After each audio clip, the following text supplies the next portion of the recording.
kind of barrier thing. I was just thinking about that. Guess they wanted to keep people from trying to erode that embankment away, you know, driving up on it.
Must be a horseback and a hiking trail back there. Yeah, it is. It crosses this. Yeah, there's a couple places where they cross.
Got that truck coming again.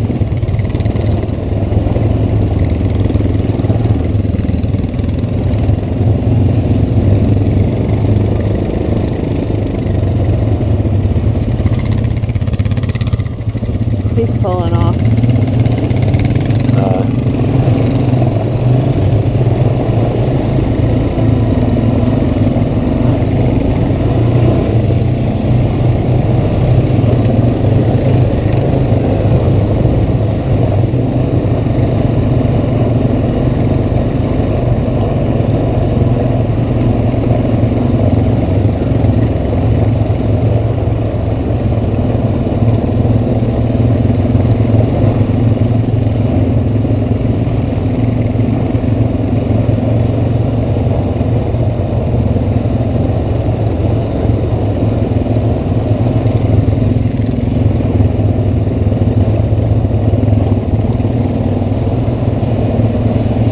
Molly leaving with her Kawasaki mule.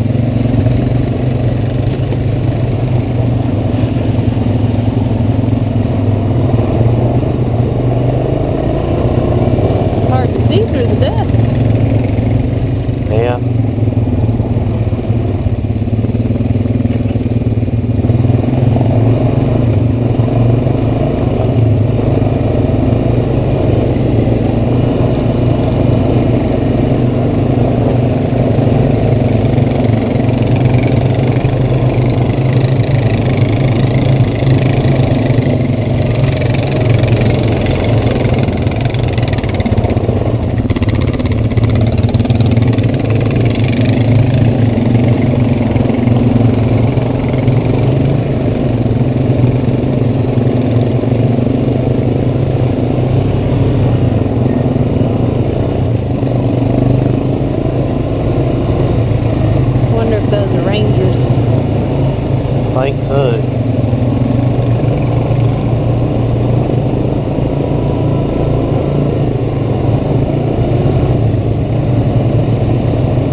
I climbed that second hill, or yeah, that second hill in second gear.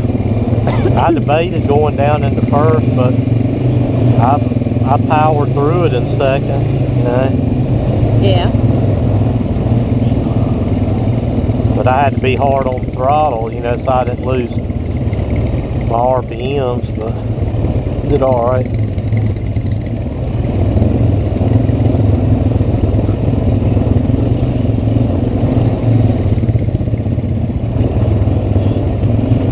One thing about this, I think, for the Recon, you know, that makes it probably, you know, I'd say for me, attributes to somewhat of a little more uneasy feeling in this really rocky, off-camber terrain like this, is the seating position and the width of the seat being more narrow and low than what it seems like on the Rancher. It makes you, and also, you know, the Rancher is wider width, so it tends to feel a little more stable, you know, because a lot of times these ruts you can't always straddle with the Recon because of the narrow width. I mean, we're basically the same height. You probably experienced it too. But when you're climbing a hill and you try to stand up, it's like your positioning isn't quite right to get a good grip on the handlebars and the throttle. Right. Well, I feel like on this one the handlebars are lower than they are on the Rancher. Like, so I think, you know, yeah, that kind of attributes to it.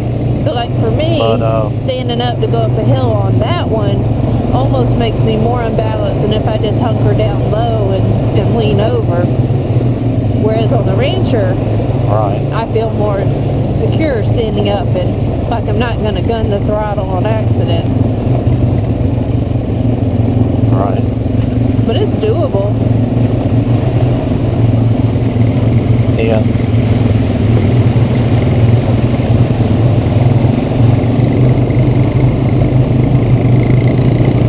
Yeah, we get a lot, can I say a lot again, questions from viewers who drive the Recons and can it handle this, can it handle that? So it handles all this just as well as the Rancher's doing, just a little slight difference. Yeah.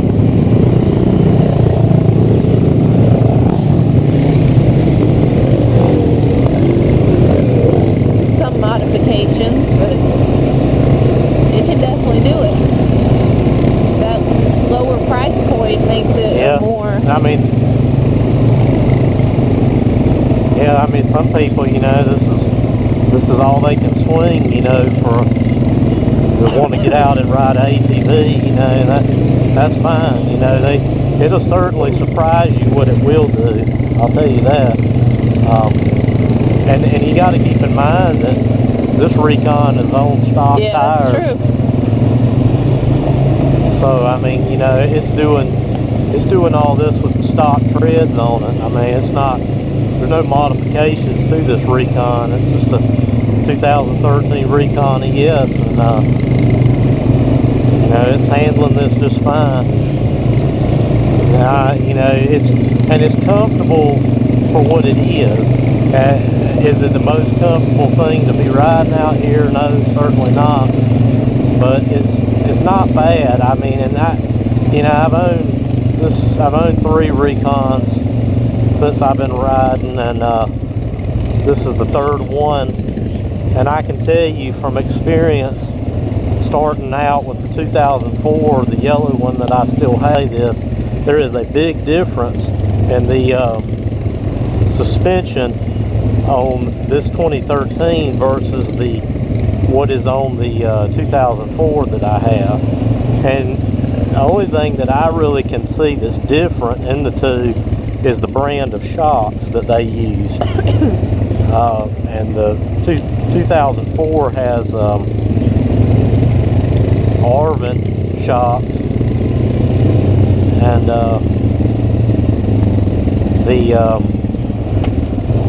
and this one has Showa shocks, and these ride so much better. They soak up bumps a whole lot better. So that makes this one a lot easier to ride out here than even the yellow one would be. I could already vouch for that just from my experience. So I mean, they've definitely made improvements over the years in the Recon, even though essentially it's remained unchanged except for the body work from its debut, you know, back in the, I guess it was the late 90s that it debuted. I don't know, 97 or something like that. It came out, I can't remember, but anyway. But they're good machines, you know.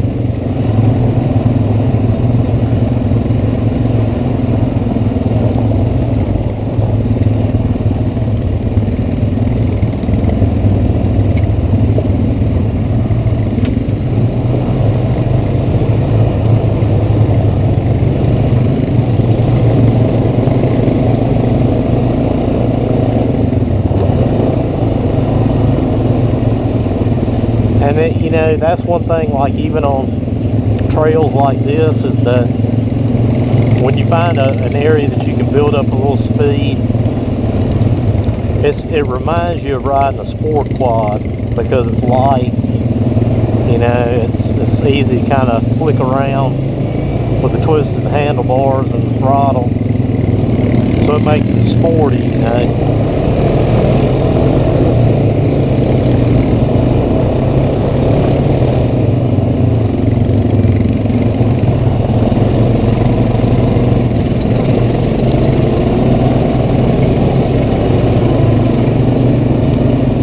I mean, you know, the torque, honestly,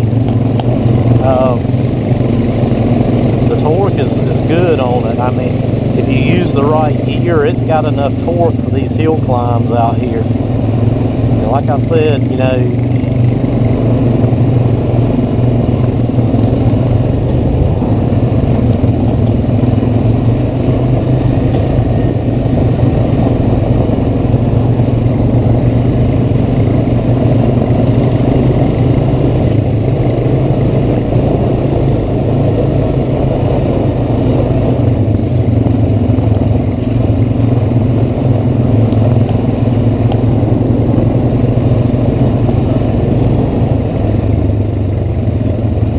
getting back to what I was saying though, I mean, it used right gear in it. It's got the right amount of torque to climb these hills, and they are really steep in places, and the GoPro just isn't going to pick that up. You know, that's one thing I've found ever since I've had the GoPros, is that you'll be riding and you come up on a steep hill or something, and you know, when you look at the camera footage afterwards, it's like you say to yourself, well, people aren't going to believe that because it looks like it's relatively flat on camera. And that could be far from the truth. All you got to do is look at the trees. Yeah. You can tell by the angle they hit the ground. Come out here. Yeah. Come and ride it for yourself, you'll see.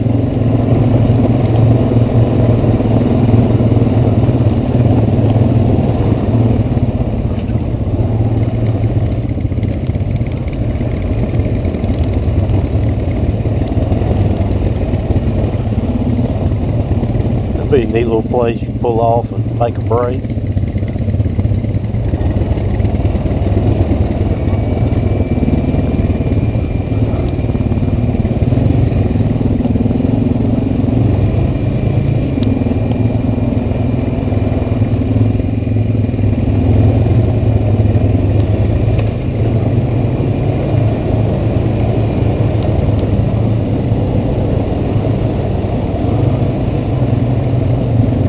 Temperature is about perfect right now, isn't it? It's definitely dropping.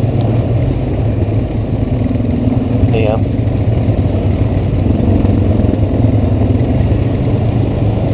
Yeah, it warmed up earlier.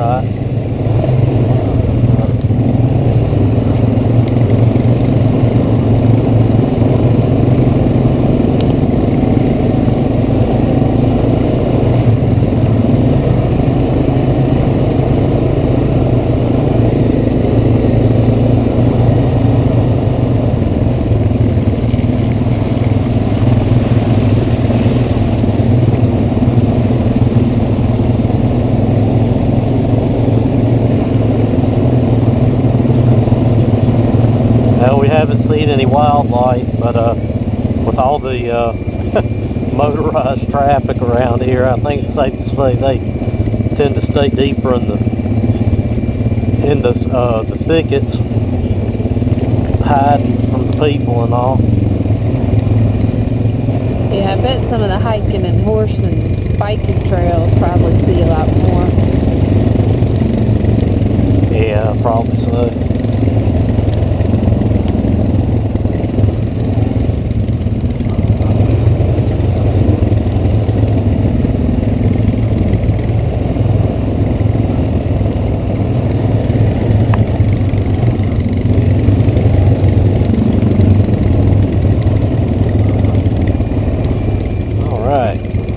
Here we go.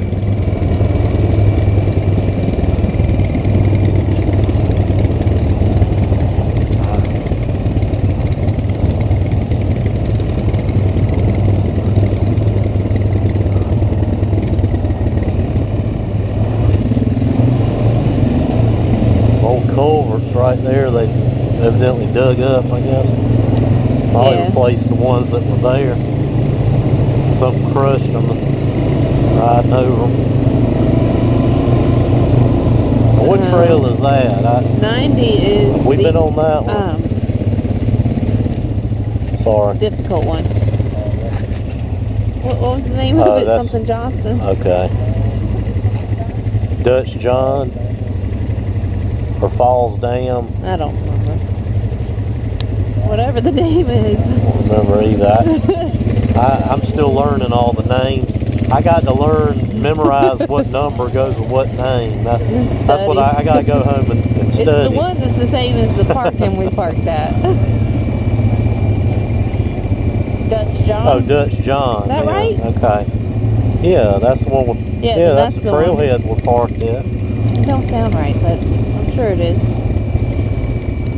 Yeah, that's it.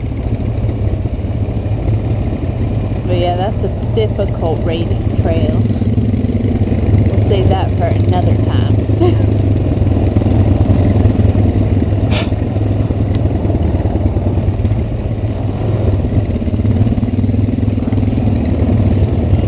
Here we got some ATVs coming. Might be those same people, I don't know. Lost track.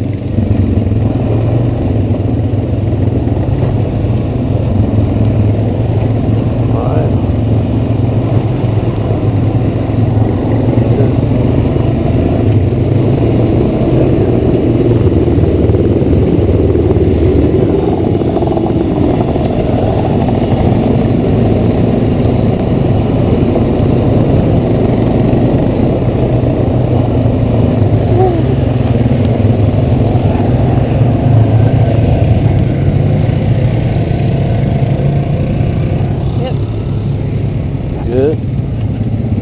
I came around that curve, that side by side was there. I won't go in that fast, but it popped around there. I had to duck to the side.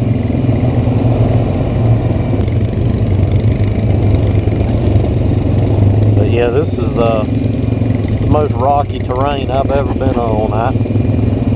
I mean, I used to, when we used to ride back behind my friend's farm, that soil was rocky. I mean, you know, but it wasn't to this degree of rocky soil. Maybe more like this section here. Yeah, I mean, you see this kind of smaller rock and rock size of your fist, and occasionally you see a big rock here and there, but it wasn't the kind of thing where you had to,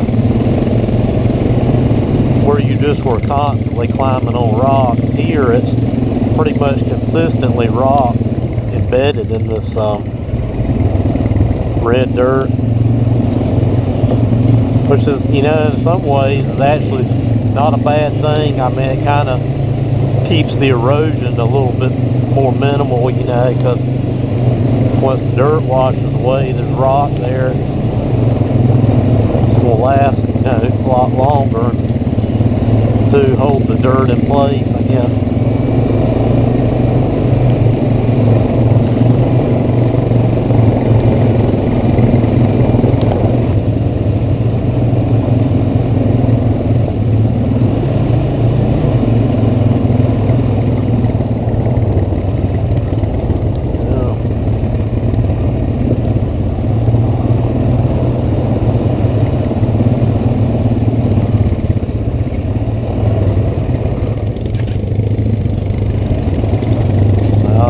loaded there.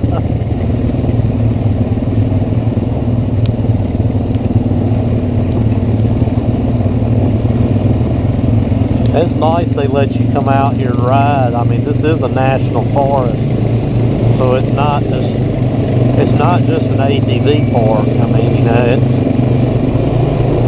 what is the motto of it? Land of many uses. Yeah, the land of many uses in camping, horseback riding, mountain biking, ATVs, any off-highway vehicle, really. And the thing is, it's affordable to come out here and get an annual pass or even a day pass. But a day pass is what, $5? And an annual is 30. What? Yeah. 30 per person. That's not bad. A lot cheaper than some of the actual riding parks that